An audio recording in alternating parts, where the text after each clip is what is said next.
is a war that Biden wanted.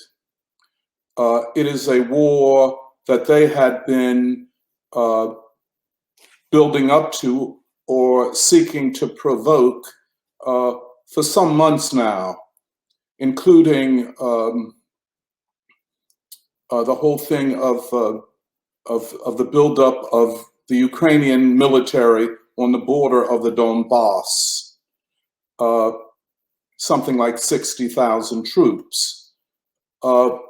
What Putin and Lavrov and the leadership of Russia wanted was a return to the Minsk Accords, which looked at the question of the rights of the Russian-speaking people in the east of the Ukraine, and some way of pulling together what they call the Normandy Group to find ways of implementing Minsk after 7 years now.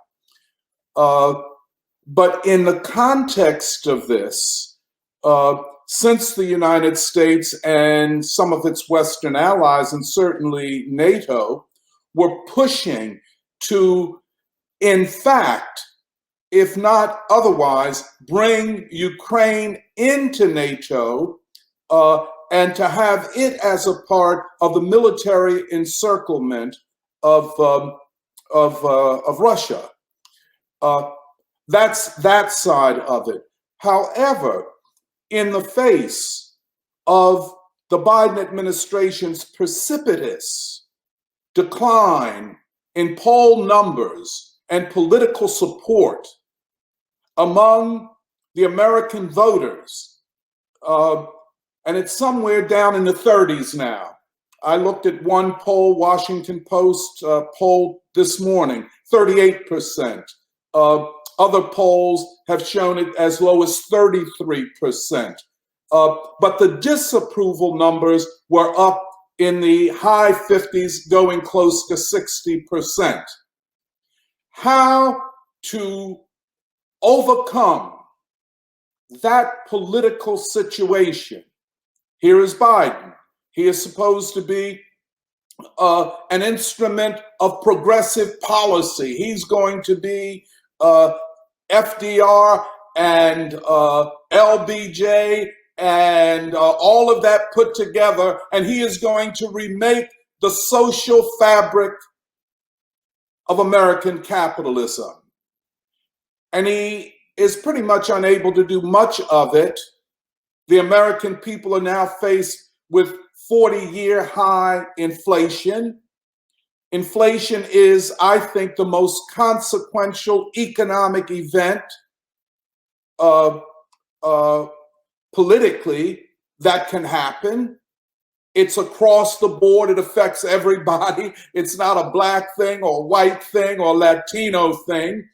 And in particular, it hits the working class and the lower middle classes, the very base, as it were, of Biden's election.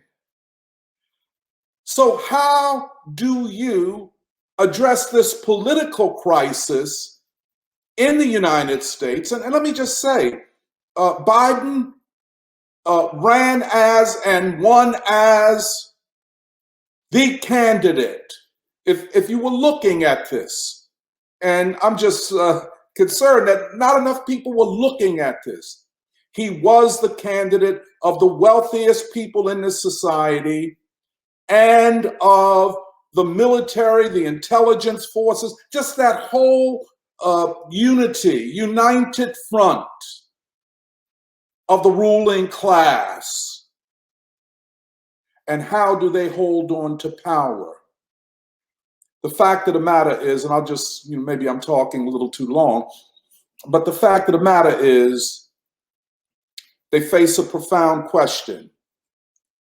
In bourgeois political science, they refer to it as a crisis of legitimacy. In radical political discourse, going back to Lenin, It's called a crisis where the ruling class cannot rule in the old way, and the masses do not accept being ruled in the old way. It is not a revolutionary crisis in this country yet, but it is a widening gap between the dominant classes who run this society and the vast masses of people. So it is a wag the dog moment. Biden thought that he could be in foreign policy with what he had failed to be in domestic policy. He was going to stand up to Putin. He was going to be the strong man. It was his so-called John F. Kennedy moment. I mean, I'm trying to hold on, not fall on the floor laughing. I mean, this is a guy who was obviously early stages of dementia. And you could say what you want about John Kennedy. At least he had charisma and could put 2 or 3 paragraphs together without stumbling. But the Blinkens, Antony Blinkens and Jake Sullivans and all of those neocons, you know, I'm always kind of warning people, don't go by what you think you're seeing.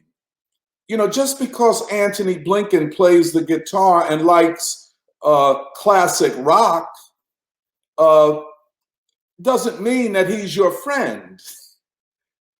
He's a hardcore ideologue coming out of the Hillary Clinton camp and the Victoria Nuland group. They were for the bombing of Libya. They were for the bombing of Syria and, of course, Iraq. And here they are now with this weak president who does not have much support among the American people and certainly among his base, the Democratic base.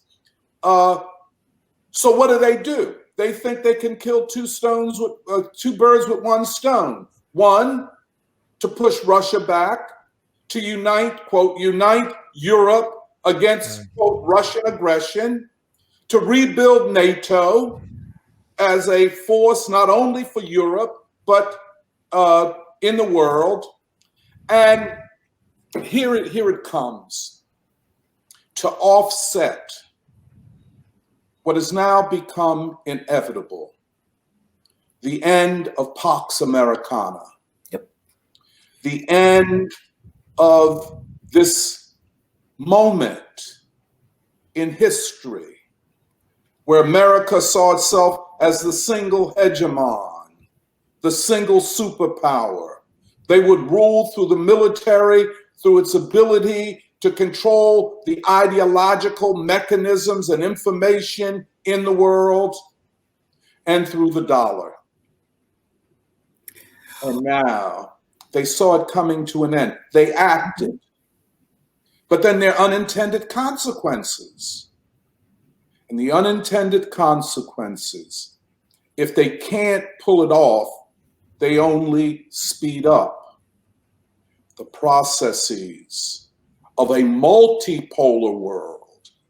And by multi, we're not, we don't quite know what all the poles will be. But one thing is for certain, in a multipolar world in the 21st century, not only will there be various political and military poles, but there will be economic poles. And so we are looking at a reality where dollar hegemony will also decline. But they acted. And I am of the opinion that the outcome, well, let me put it this way, will certainly be less than they expected, but it might become a debacle. Oh, yeah. I'll just stop there. Thank you, Joe. Well, you touched on so many things. I'm recalling during the campaign in 2020, we were, nobody wanted Biden. Biden had no constituency, but they didn't want Bernie Sanders. They were hoping somebody else would take hold among the public. Nobody did. Obama steps in. They tell people to drop out. They all, join in supporting Biden. So Democrats are stuck with this person that nobody really wanted. And we were told it was Trump, Trump, Trump, Trump, Trump. He's harm reduction, sort of an admission that we know you don't really want him, but you got to get rid of Trump. And so we're stuck with this person, and people wanted to believe he was going to save them, not just from Trump, but Trump personified so many things that were actually beyond Trump. I believe all of the many things that are making life so difficult for people, the loss of living wage work, all of the things, the basic security needs that people have, don't have, but need, it all became personified in Trump. And if you get rid of this guy, then it's, speaking of JFK, it's, happy days are here. Or was that FDR? Happy days are here again. But at any rate, so we get this guy who told his funders, nothing will fundamentally change. Give me your money. He raised $1 billion, as Democrats usually do, and telling these people the things we need are antithetical to their interests.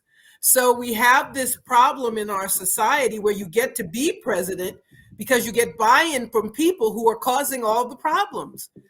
But you also have a weak left that doesn't know how, or are easily browbeaten into going along with something that doesn't work, even for those people they promise it to. So it seems to me Ukraine is a culmination of a lot of things. You have these people in this foreign policy team who are both ideologues and stupid. I believe they thought there would be a proxy war in Ukraine. I don't think, despite telling us for weeks Putin was going to invade, I don't think this is what they thought they were going to get. And that's another thing. So do you want a multipolar world? Yes, I would. I think that's a great thing.